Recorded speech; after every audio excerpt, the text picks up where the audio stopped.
Welcome everybody to SmartCrete Asset Management Community of Practice. Today we'll be talking about a project, or hearing three speakers about a project on novel hybrid geopolymers for protecting concrete infrastructure. My name's Gavin Chadbourn. I'll be your MC for this SmartCrete seminar. I'm also the chair of the Asset Management Community of Practice for this year. A little bit about myself, 30 some years of experience. Got a background and degree in civil engineering and a PhD in concrete materials. As some of you can probably tell from my accent, started my career and education in the UK.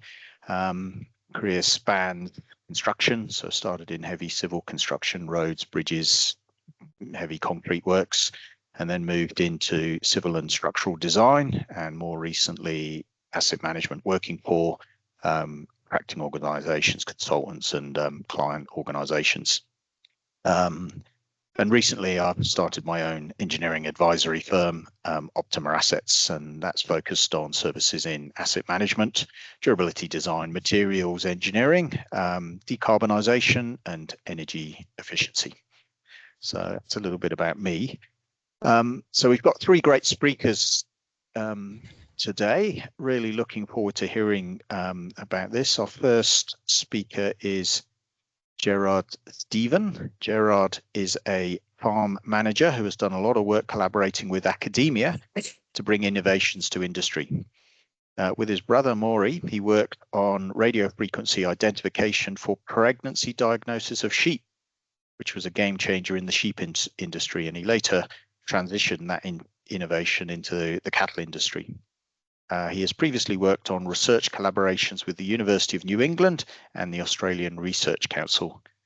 Gerard is the director of Zeolite Australia, a company which has been mining zeolite since the late 80s and sells it for agriculture and other uses. Please welcome Gerard.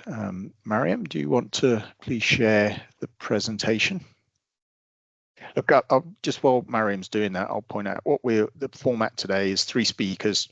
We'll get all the presentations out of the way and leave about half an hour at the end for open forum questions, etc.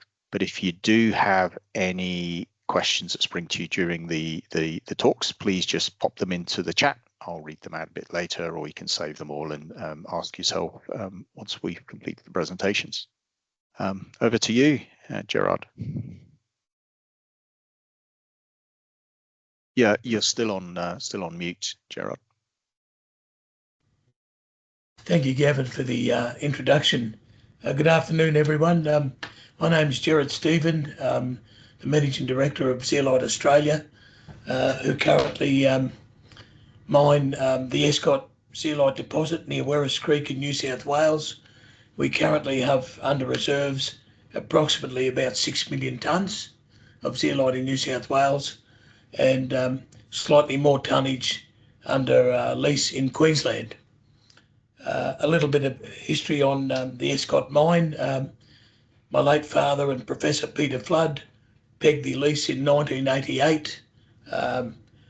We then applied for the licence to mine the lease and got all the licences in place, and Zeolite Australia was born 1992. We built a plant with a public company. They then ran the company for a while, decided it wasn't quite what they wanted to be in, and we bought the company back and have been running Zeolite Australia Proprietary Limited for approximately since 1996. Zeolite was part of our family's vision to go forward. My late brother Greg Stephen was affectionately known as Mr. Zeolite, and he unfortunately passed away in 2019. After selling our farms, they handed me the Zeolite football and said, pick up the ball and run. And it's been a very steep learning curve for myself, taking the company on at the end of 2018. I've been very lucky to have great collaborators and in research and development, such as Professor Mariam Darestani from the Western Sydney University, who we currently have a few projects going of which this is one. And also we have projects going in Queensland with Professor Graham Miller from the Queensland University of Technology. But talking a little bit about zeolite, Australian zeolites. Australian zeolites were formed under fresh water, and they're commonly referred to as a clinotillolite, which is a form of zeolite. We have a higher calcium magnesium base than a lot of the other zeolites around the rest of the world, which were formed under seawater and consequently have a higher sodium base. Our zeolite from Escott has a hardness of about 7, which makes it very, very good for filtration and industrial uses. We also use zeolite in the agricultural industry through as a stock feed additive. It's a good toxin remover, and also in horticulture, and also in water filtration. Because of its negative charge, it has a high affinity for positively charged elements, and consequently we can capture some very nasties and hang on to them. Our deposit is about 300 million years old, so it's a very, very old deposit. And in Australia, you'll normally find zeolite not far away from coal, where coal has been formed. It's a similar sort of preparation. It's a sedimentary based product, and because the volcanic ash fell into non-salty water, consequently we formed that calcium magnesium zeolite, which we have. We've entered into the partnership with the CRC and Western Sydney Uni, the SmartCrete CRC, because we thought we had something to add, and we've been working now for a couple of years with Western Sydney University, also collaborating a little bit with Melbourne Water, and we're looking at coming up with a product that could possibly save a lot of the existing sewerage systems around the world, particularly in the major cities, where degradation is probably one of the biggest costs for any council in Australia, degradation of their sewerage network. And as you can see on the slide that may be on your screens, there are a few of the different uses that we've got for our product, and we're certainly very big on R&D, and we have been. My brother Greg was always looking for new uses for Australian zeolite. I think, Gavin, that's about the extent of my information at the moment. If Thank you, Gerard. Yeah, I think that's been a good introduction. For me, I've new to zeolite, so just understanding where it's all come from, and that we've got resources here in Australia. That's always good to learn. Next up, we've got Thomas Kuen from Melbourne Water. Thomas obtained his Bachelor of Civil Engineering degree from the University of Melbourne. He has nearly 40 years worth of experience in the public sector, including over 15 years in the water industry. Thomas manages Melbourne Water's asset management research portfolio. Please welcome Thomas. Yeah, thank you for that. Look, first up, I'll say thank you to the CRC. I'm really appreciative of the opportunity to work with academia, work with other partners, specifically Mariam Zeolite. Just a little bit about Melbourne Water and why we're in this project. Because we don't see our industry as the concrete industry. We see ourselves as being in the water sector. We've got no particular loyalty to concrete. We're not beholden to it. Our view is we exist to deliver services. And that's basically what this slide's showing. We're in the space of water, sewerage, drainage, flooding, waterways and catchment. So we're pretty much involved in all the elements of the water cycle. We exist to deliver services. It just so happens that in some of these services we need assets or infrastructure. Our assets tend to be big. So across water, sewerage, drainage, we've got thousands of kilometres of very large diameter pipes. Some are concrete, some are brick, some are other things. But we need them to do the job. We need them to deliver the service for a long time. For various reasons, infrastructure gets old. You've got to maintain it. You've got to renew it. How do you renew it? How do you rehabilitate it? Well, that might be relining. And what we found is that there was no silver bullet out there. Any dollar we spend, every dollar we spend, we're looking for maximum community value, maximum community benefit. Not necessarily about saving a dollar up front, but but whole of life cycle. So if we have to renew a existing pipe, we have to build a new one. How long will it last? I'll come back to the renewing focus, because relining, I guess, was a big precursor to this. How do you transport, or how do you source the product? How do you transport it? How do you prepare it? How do you apply it? How long does it last? What's the finish like? Because you put anything in an existing pipe, you lose diameter. That can be problematic. Whether you're relining a concrete pipe or something else. And as I said, there was no silver bullet out there. Serendipity, I guess, brought this partnership together. We've had lots of really great discussions where we've challenged our thinking. We've challenged our positions. We've explored. We've challenged the status quo.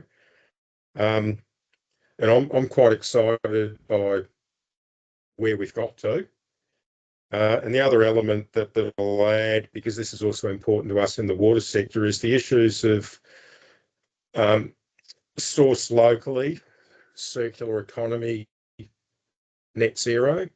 And I think we've achieved a lot space as well.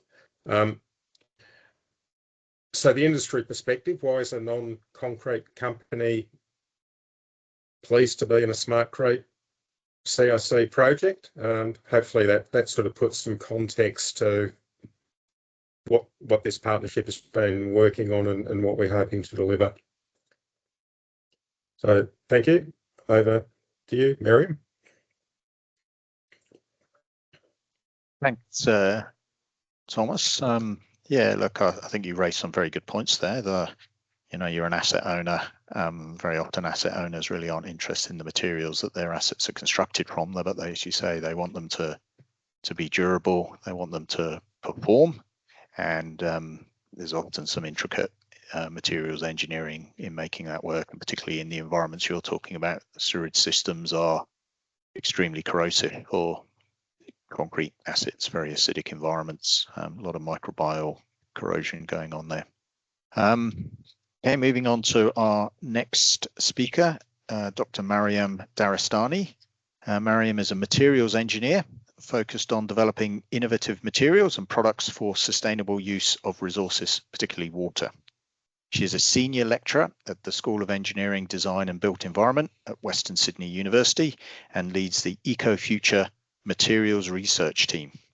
Her recent projects have focused on developing advanced materials and from mineral waste, earning her recognition as the runner-up for the New South Wales Sustainability Award in 2002 in collaboration with Zeolite Australia. She also received the AMP Tomorrow Maker Award in 2018 for her research on nutrient detection in agriculture. Please welcome Mariam. Thank you. Thank you for the introduction, and also thank you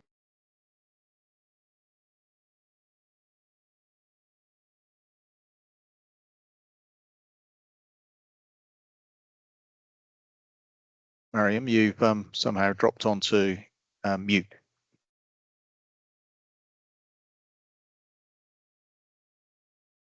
Can you hear me now? Yep, all good now. Yep. Yeah. So I go back and thank you so much for thanks CRC for the opportunity to work on this project, and also thank you for today's event and inviting me. It's a great opportunity. I really appreciate. So a little bit of background, as you can see, I'm coming from chemical engineering, material engineering side to this conversation, which is multidisciplinary. I give a bit of background about our collaboration with Zeolite Australia. I started working with Greg, late CEO, in 2016, but that was basically that wasn't a coincidence. That wasn't a coincidence. 2015, Greg and we had conversation, and his vision was that the products that mainly the big market, for example, one of the examples of zeolite is kitty litter. This product is being underutilized. So in early 20s, in 2000s, he actually started investing in research and development to add value to zeolite in Zeolite Australia.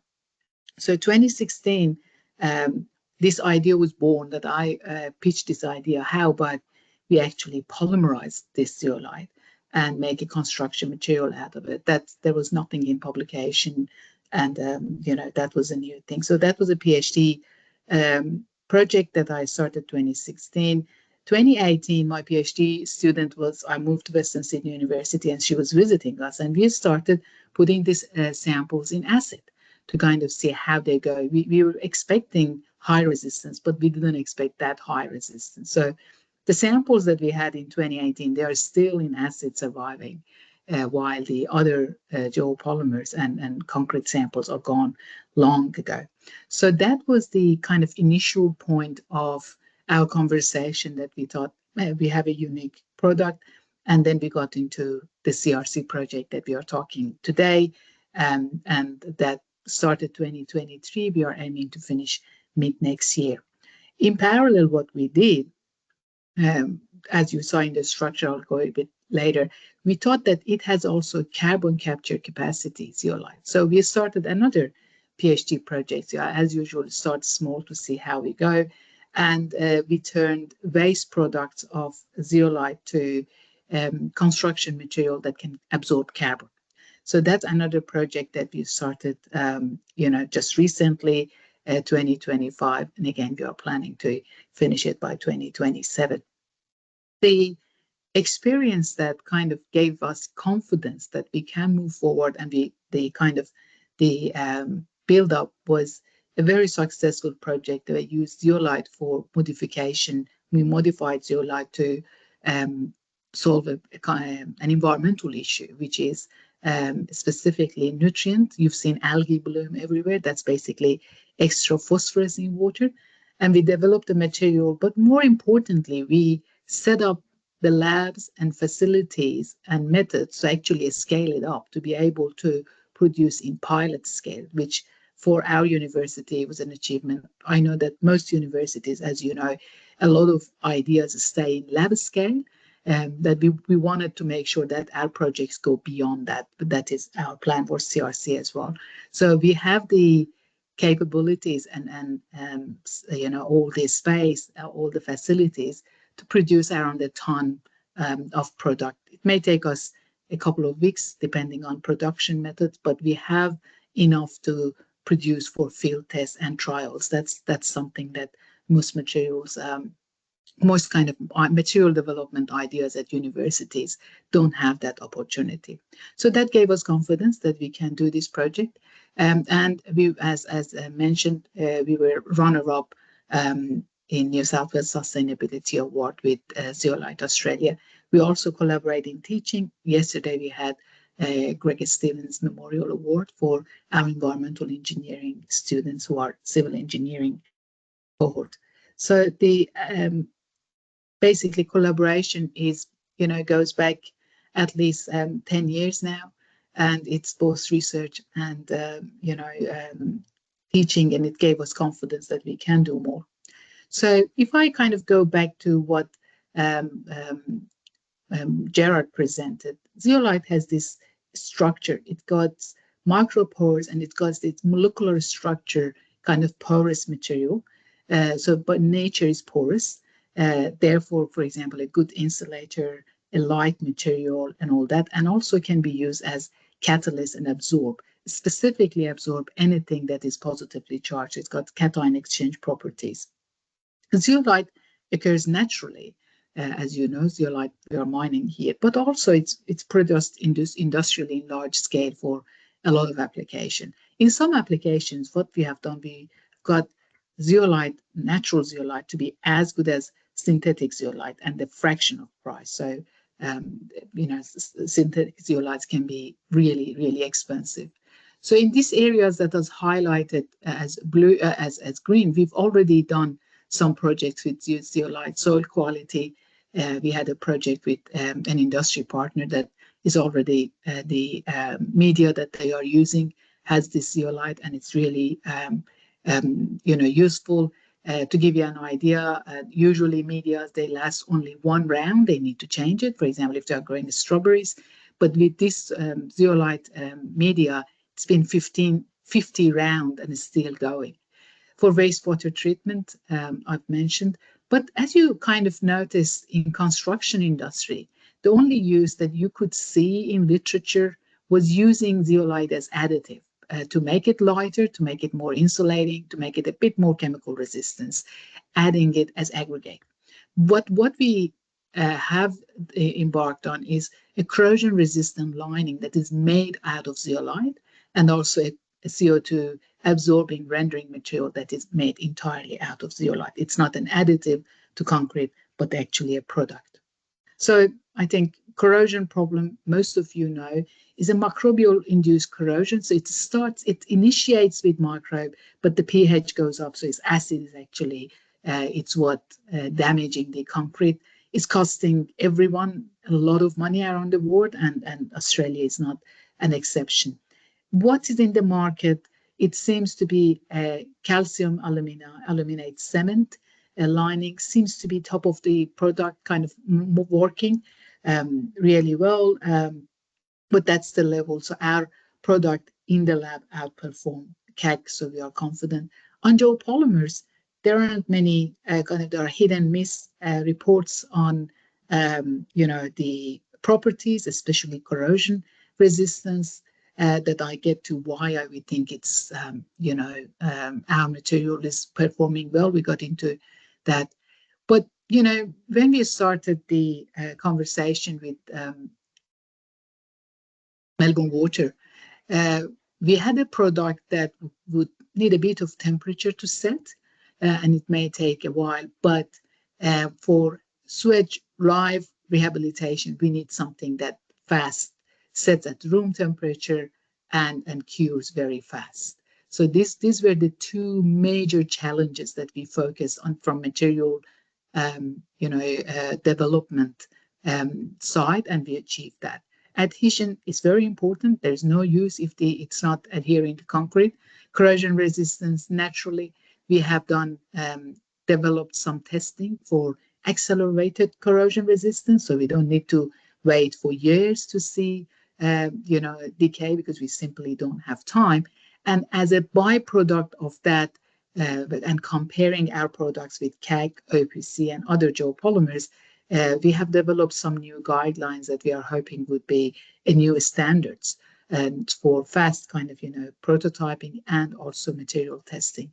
Workability, smooth surface, mechanical strength. Although our material is gives the protection in 1 centimeter roughly thickness, or maybe double, we know that sometimes the pipes are corroded beyond that, and then the material needs to have kind of a thicker coating. So we focus on mechanical strength. That part is not finalized yet.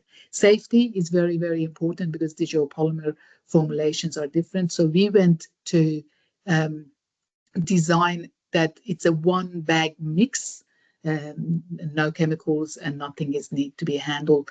That seems easy on the user side, but on the manufacturing and formulation side is quite challenging. And then superior performance, our target was that our materials outperforms existing material. That was the target, and some of the work is still ongoing, naturally, but some of the major challenges that we have overcome in that area is room temperature and fast curing. So to give you a bit of, why we think, and why this is significant. So if you go into literature, sorry, I go back one.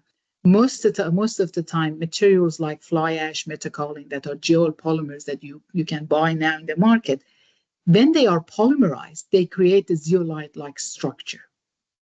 But what we have done, we have developed a method to geopolymerize zeolite itself to create a 3D-dimensional kind of a structure. So that's part of the robust structure that we are getting that maybe like fly ash geopolymers don't have it. The other factor that is specifically unique to our zeolite is the hardness. So this is the level of most hardness. So it's a log scale. Usually normal zeolites are around 4 or 5. Australian zeolite is around 7. So this unique hardness, although I know it's a challenge for mining, it's actually good because we are creating a material that inherently has high mechanical strength, and the high sodium and alumina ratio is also the key to have the hardness, the kind of chemical resistance. So if I want to summarize so far what we have done, we are preparing for field work, and some of the products that will go to University of Sydney, our collaborator that has done a lot of work on standard development. So that will go soon, and then field tests will start. So our prototype 0, as I mentioned, needed a bit of temperature, 40 to 60 degrees, 2 or 3 days, solid, but very good, has acid resistance and durability. We have a prototype 0.5, we call it. We know that in the sewage system, we can't really go to high temperatures because of safety and other issues. But if we could in other application, for example, for a new pipe, we can get really high corrosion resistance, extremely hard material with only 2 to 5 minutes at these temperatures. Our other prototype is basically we started using waste glass, just going to the circular economy concept that Melbourne Water was very much interested in. And it actually helped us in formulation too, but it takes temperature to cure. So these 3 products are really good for new pipes when it's produced, and really kind of a new infrastructure that will go in. But we also have prototypes that we designed for basically live sewage rehabilitation. So this prototype needs 2 or 3 days to set, to cure, but set room temperature, very high resistance, high durability. Our final product ticked all the boxes that we wanted. Still, we are working on modifications. So acid resistance, durability, setting at room temperature, setting relatively quickly. Workability is similar to OPC. Good adhesion. We included waste material, both glass and also microplastic, and workability, as I said, similar to OPC. The journey hasn't been easy. I'm sure Gerard also has, we have been working with Zeolite very hard. So we produced a lot of materials. We got really, really good results. But when we were ready to go for a scale up, the raw material kind of quality wasn't as we had before, and that's the mining waste. But one thing that we learned out of this, we are going through detail of it, and we have fixed the problem. One thing that we learned is that the product that we have in Australia is very unique. We are testing it with other zeolites from other countries. We can't produce the same kind of quality material. So I think from commercialization and industry aspect, it's a very unique, good opportunity for Zeolite Australia and Melbourne Water and other water utilities to basically develop this product and not only use it in Australia, but hopefully for export as well. Thank you so much. That's all I have. And if there is any question, I would love to answer if I can. Thank you. Thank you, Gavin. Thanks, Mariam. Thanks for your presentation. In fact, thanks to Gerard and Thomas as well. I'll throw the floor open now to questions. Protocol, if you could put up your hand if you're willing to speak. Say your name and then ask the question and direct it to one or all of the speakers. If you're a little bit shy, I'm more than happy to read out a question if you want to throw it into the chat, and I'll keep an eye on the chat. Maybe I'll kick things off first. Question probably for you, Mariam. Again, I'm a bit of a novice when it comes to zeolites. So in terms of the material, how do you mentioned it isn't mixed with OPC, it's a pure geopolymer. What sort of activators that you need to do to create the geopolymer? One of the key elements is an alkali activator, similar to other geopolymers, but there are other additives that need to be mixed with it. We have the prototype. Does that control the cure temperature? It can control curing temperature. It can help with adhesion. Our focus, as I said, has been the kind of chemical side of it to make sure that the activation energy is low, and it can basically set at room temperature. But the base, I can disclose that much, that the base is alkali activation. But okay, it's a proprietary yes, blend of herbs and spices, shall we say? Yes, it is, and it's protected as trade secret. So, and then the next report is coming. But we also have the two kind of part sample, like prototype as well. So, a mix of liquid and mix of solid that gives a bit more time if in case someone needs more time to for some applications, rather than one bag. And the markets you're targeting with this particular essentially corrosion resistance in a sewer environment. So would you just cast a thin layer on new pipes, or spray apply, or somehow apply within sewers? If you looked at how you might apply? Yeah, so the application that we are now testing in the lab, we are going to go similar to SmartCrete, so spraying.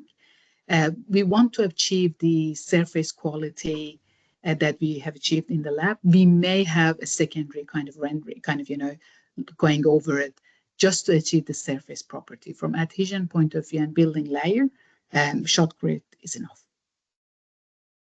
The surface roughness is an issue with not particularly for retrofit, but look, we've got one question come up. I've just seen a hand raised there. Who's that? Sorry, there's quite a few speakers here. Good afternoon, Gerard Hartigan. Yes, good afternoon all. Thank you very much for the presentation so far. It's really interesting. Just a quick question on the application of, is it for sewage network acids, do they have to be isolated? So it can't be running with sewage. Does it have to be isolated so that you can apply this new product appropriately, so that it'll actually adhere to the existing hosepipe? Thomas, would you like? I answer because, as I said, I'm a material engineer, so we haven't done the field test yet. We are starting from manholes, so okay. I'm hoping that we will have the complete answer for you. Ideally, I think if it's isolated, is perfect. But the fast curing one and room temperature setting was designed that if partial work is needed quickly, get it set in few hours, still works. Okay. It may not work as well as if you give it time to dry, sure. But the products that we have in the lab, it's working. Okay. Yeah. Hopefully in a year or two we'll have the response. Thomas. Appreciate that. Thank you. And yeah, look, if I can just add a bit more context to the question and the presentation, because Gerard and Mariam talked about a bit about the zeolite journey and I guess our journey in the CRC. But coming back to the problem that we're focusing on, there's a lot more, there's been a lot more work done on this issue in the water sector. And yeah, you've got different scenarios. A new build, you've got different challenges than if you're relining or renewing an existing. You've got different scenarios if you can put it offline for days or weeks, or you can't. Sure. Mm-hmm. And without getting into the detail, but before this project started, the water sector just completed a 5-year, $20 million research project on, well, it was smart linings, but linings of water and wastewater pipes. Now, in the wastewater space, we particularly focused on CACs and geopolymers. 24 utilities in it, in other industry partners, international things. So we've got a very, very strong base in the problem, the challenges, what's out there. And this is why I've just made the short comment at the start, there's no silver bullet. Now you come to this project, if we can get something that is sourced locally, the relining thickness is 1/10 of current alternatives, and it lasts 10 times longer, without being beholden or having any loyalty to concrete. We're particularly interested in that because we're looking for community value in every and any dollar we spend. Sure. Thank you. That makes good sense. Absolutely. We've got a follow-up question to that, Thomas, in terms of, as you said, it sounds though you're onto something really quite interesting here, that you're saying you can get 10 times as long for 1/10 of the thickness. What sort of corrosion or deterioration rates are you looking at with the formulations that you currently have?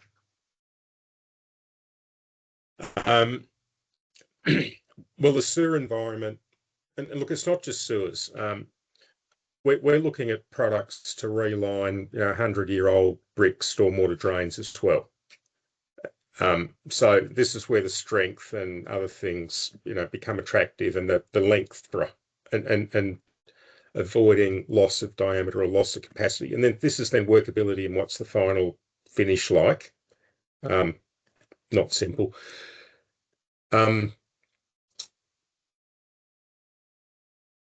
Concrete, the sewer environment's aggressive. So you've got and Marjorie Valix of Uni of Sydney is a partner in this project too. So there's experiences there, and you bring in concrete chemistry and the hazardous environments. But if you've got a bespoke concrete pipe, you still might get 3 to 10 millimeters a year in corrosion. That's how aggressive the acid attack can be. But look, if you use a conventional CAC or geopolymer, and it's a 50 to 150 millimeter layer, and it's only giving you 5 to 10 years, it's a lot of money. It's a lot of loss. And quite frequently, you've got to go back. Even if you lost the same diameter, what if you had to go back every 100 years instead of every 10 to 15 years? And yeah, we as the water industry partner in this collaboration, I mean, we put some pretty tough challenges on the table at the start, but I mean, we did that because we thought it was in the best interests of everybody and the benefits of the project to just be open and honest about what's keeping people up at night. Well, I understand the challenge. Sewer environments are very, very aggressive. You've got flowing water that abrades as well and removes and keeps the exposure face refreshed, so you don't build up a barrier, protective layer. But I was just sort of, just out of interest, trying to understand that in the lab testing that you've done, what would be an expected corrosion rate per year, for instance? Is it, 0.5 mil? I don't know, just to get a feel for you've mentioned you get 2 to 3 mil for traditional. Yeah, and I guess without concrete. talking on the science and the research, yeah, Yeah, I mean, the way I look at it is, it appears to me that it's at least an order of magnitude better than the current alternatives. Right. Yeah. And even if we're 50% wrong on that, that still makes it significantly more attractive than what we've been doing. Can I add something? Sure, Yeah. go ahead, Mariam. So one thing that we learned is that for CAC, it's layer by layer, and LPC to some extent like that. So when we talk about like thickness going or corrosion mechanism was layer by layer. But for geopolymers, fly ash or other materials, not necessarily layer by layer. So you don't lose the thickness. It gets a bit porous because the material is leached out of it, but layer is not gone in. If we can control pitting and we don't have defects, basically, that's why you don't need much of a thickness because it's not. And then more is not better. When you have higher thickness, you actually increase the risk of separation or poor adhesion.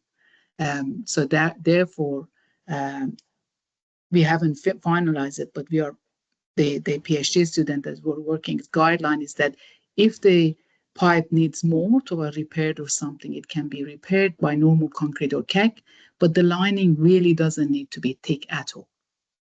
So that's the key for it. And that mindset of the layer by layer thickness is reducing as a sign of corrosion, that's something that we need to rethink because the thickness may not be reduced. So visually we can't detect it, but corrosion has already happened. I don't know if I'm adding to complication or answering the question. No, that's very good, Mariam. We got another question in the chat from Amin. Question is there any research or lab testing to use geopolymer concrete as an alternative to OPC concrete in water infrastructure? Because I think this is probably just a straight replacement instead of using a coating. Just replace OPC with geopolymer. I think that's yes, the question. the answer is that is there a lab? So we have set up our own lab testing. That's the answer is there. But if there is, we had conversation with the University of Wollongong to have a proper kind of setting because no matter how you try to mimic the real condition, you can't really. So that's where you kind of fail.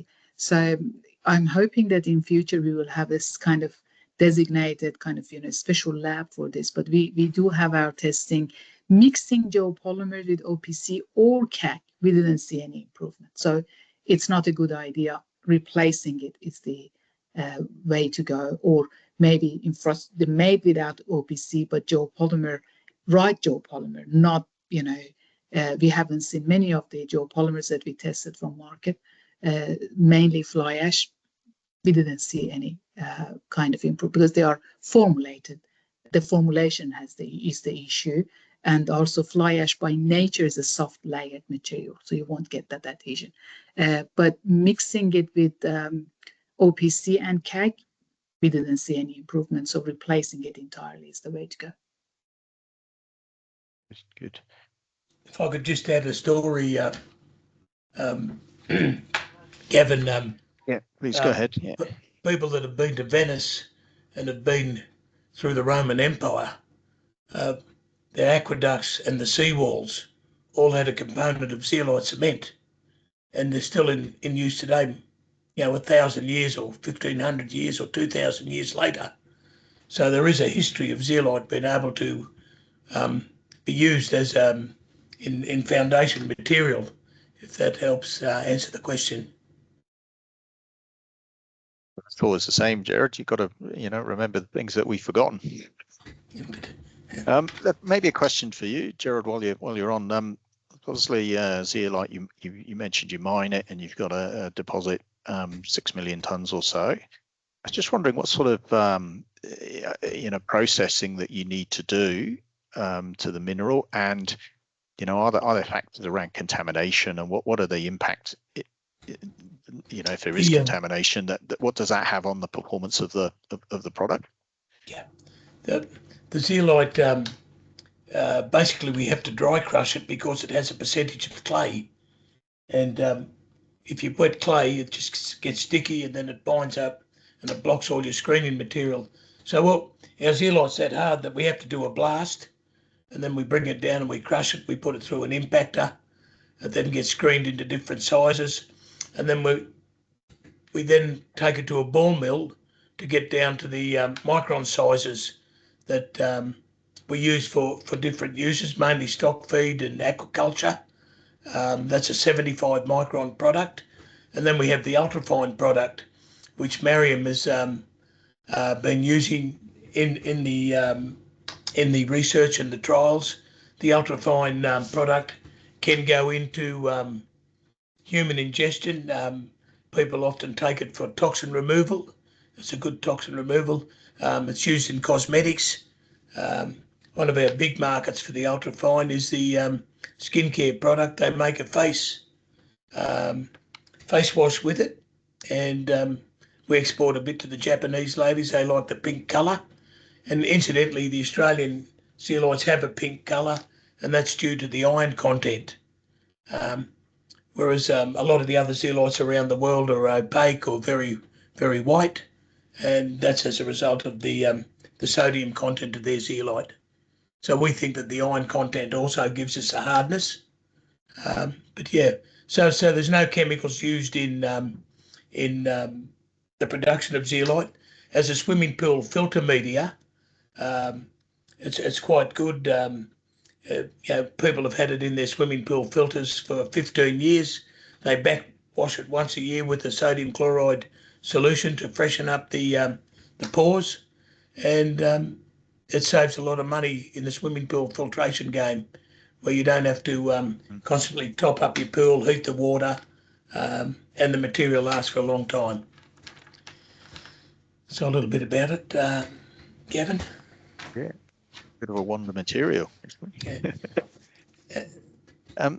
Maybe another question to Mariam. So obviously you've been looking at acid resistance of the material. If you looked at other properties, you mentioned strength. I'm thinking more around resistance to chloride ingress and carbonation.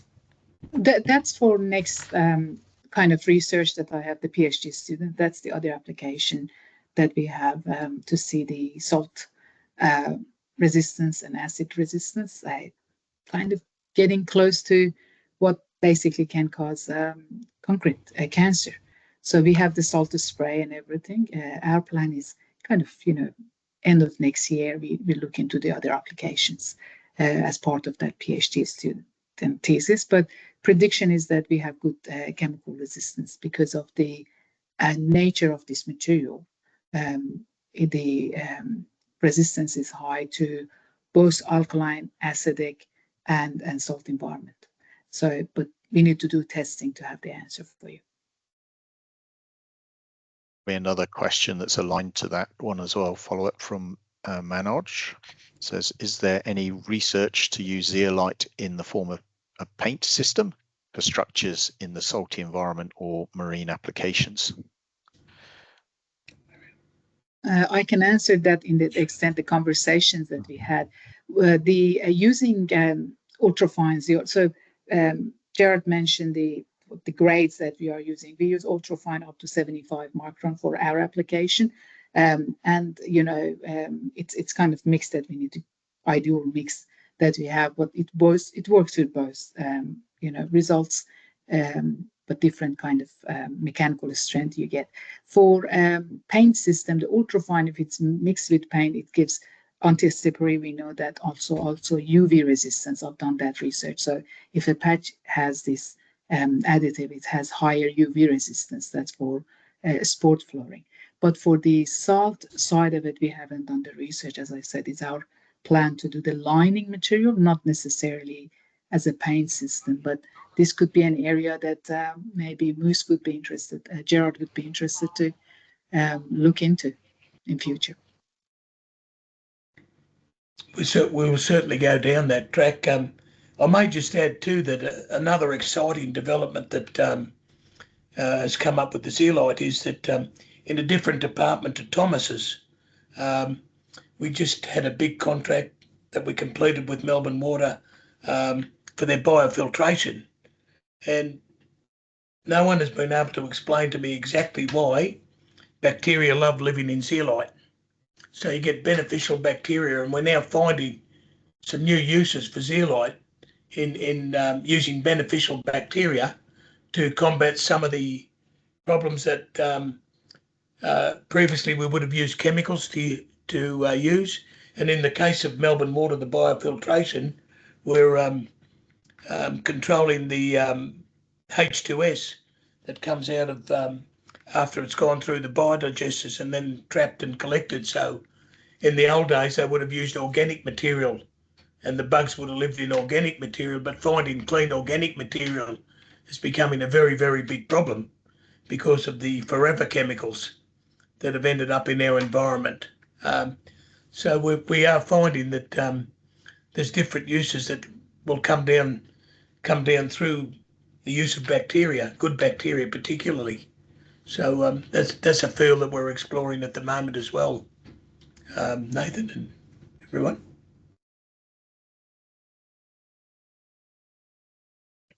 Any more questions from the floor?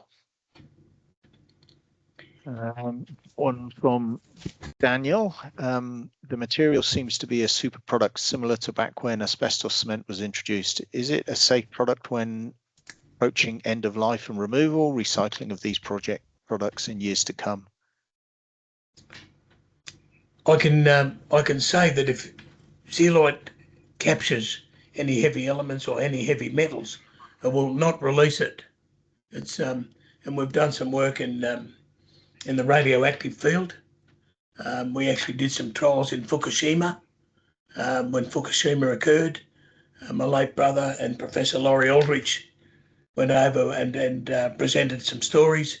The Japanese thought they could do it with synthetic zeolites, and they lasted for about 10 years, and consequently they've got problems with their radioactive water at the moment, and their solution was to build another 3 miles of pipes and drop the diluted water further out in the ocean. Whereas if they'd have used the Australian zeolite, they could have captured it and then put it in a sarcophagus of another zeolite cement, and it would last there for a long, long time. Can I add something on the safety? So from the digestion point of view, because we know these zeolites are already being used in supplements and food products, we don't have that much of issue. But like any other material that is fine particle, care, that's the safety side that we had. Care must be taken so we don't inhale that. So we are not sure. Although there is no research, we are not sure how it will behave in our lungs, basically. So like to other material that is being handled, possibly similar with cement, if it's powder form, they need to be careful. And one of the reasons that we are not, the ultrafine particles, like kind of 30 micron, and the other particle is 75 above. So we do a lot of work with 75. It may not give us the mechanical strength. The lining material really doesn't need high mechanical strength. It needs corrosion resistance.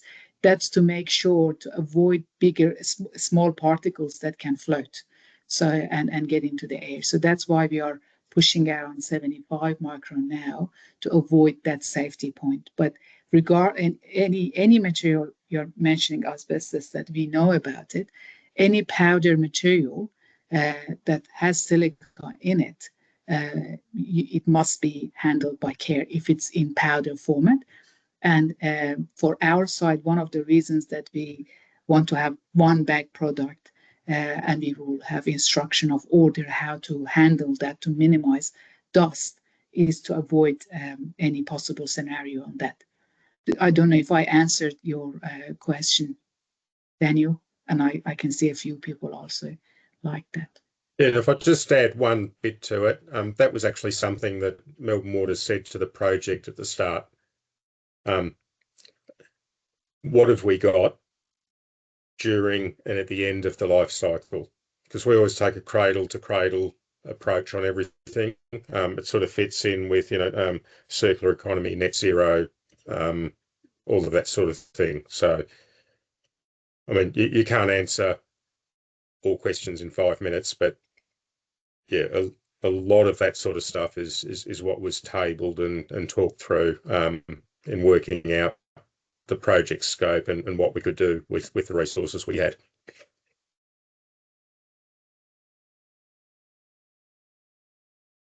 Thank you, Thomas. Any final questions? If there's no further questions, I'll wrap it up there. I'd like to thank our three speakers, Gerard, Thomas and Mariam. Look, if any of you have any follow-up questions or something comes to you after we close up the presentation, please reach out to Natalie at SmartCrete, and she will arrange for your questions to be tabled with the speakers and make sure you get the answers that you need. But look, thanks everybody for joining us today, and once again, thank you to our three speakers. Thank you. Thank you very much. Have a great day. Thank you all. Thank Thank you, you. Gavin. Bye. Thank you all.